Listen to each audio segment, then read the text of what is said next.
Ravi, SIP और EMI दोनों investment है, तो हमें कौन सा बेस्ट है और किस तरह से इन्वेस्ट करना चाहिए?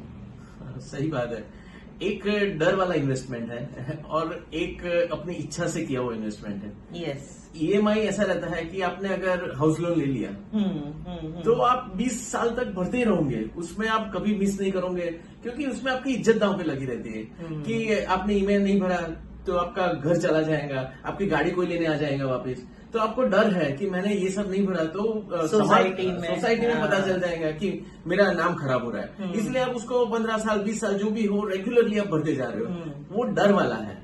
और जो SIP है वो आप इच्छा से करते हो कि आपको जो हिसाब से इन्वेस्ट करना है, और अगर मिस हो गया तो बोलेगा अरे अगले महीने कर देंगे, क्योंकि वो आपकी इच्छा से आप कर रहे हो। मगर जबकि आपको SIP में कभी मिस नहीं करना है, उसको रूटीन रेगुलर रखना है, क्योंकि वो भी एक इन्वेस्टमेंट है, वो भी ग्रोथ बढ़ेगा आपका।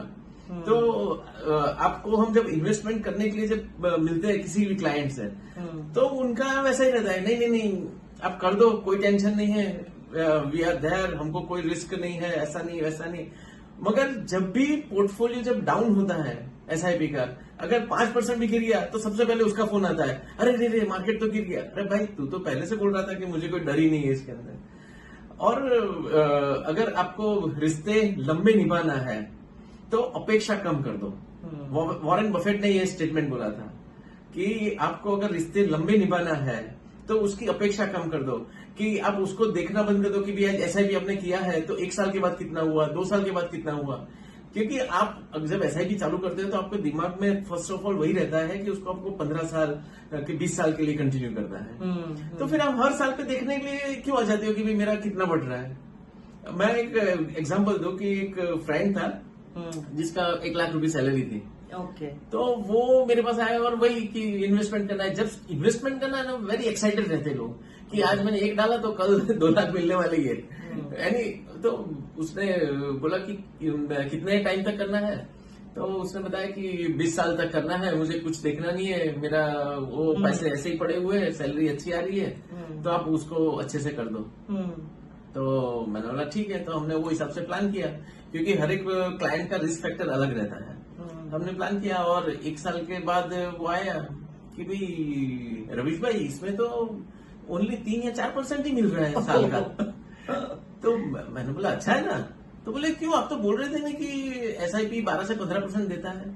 मैंने बोला 12 से 15% 20 साल के लिए बोलता है, बाद मिलता है। तो आपने तो 1 साल के अंदर आप चेक करने आ गए कि भी कितना बढ़ रहा है। बोला अच्छा है कि नेगेटिव नहीं है, वरना कभी कभी SIP 3-4 साल में नेगेटिव ही जाती है। तो आपका रिस्क फैक्टर आपको संभाल के इन्वेस्ट करना पड़ेगा। मगर दैट इज श्योर कि आप लंबे समय तक रखोगे, कि स्टार्ट फ्रॉम 15 to 20 ईयर्स, तो आपको डेफिनेटली SIP ग्रो करता है।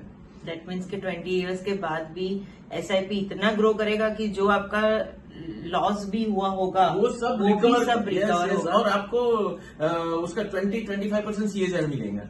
मगर रिश्ते लंबे निभाने पड़ेंगे। उसी तरह SIP भी लंबे टाइम तक करेंगे तो हमें प्रॉफिट मिलेगा। Definitely. So don't stop SIP, और उसको बार बार देखो ही मत, क्योंकि आप अगर हाउस लोन लेते हो तो हर टाइम पे देखने जाते हो कि मैंने 1 लाख भरा तो मेरा कितना बाकी है कि कितना हुआ।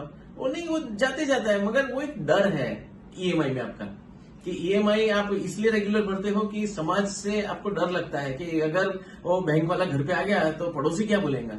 सो SIP भी ऐसा ही रखो कि do continue for long time, और do investment, do call us, do subscribers.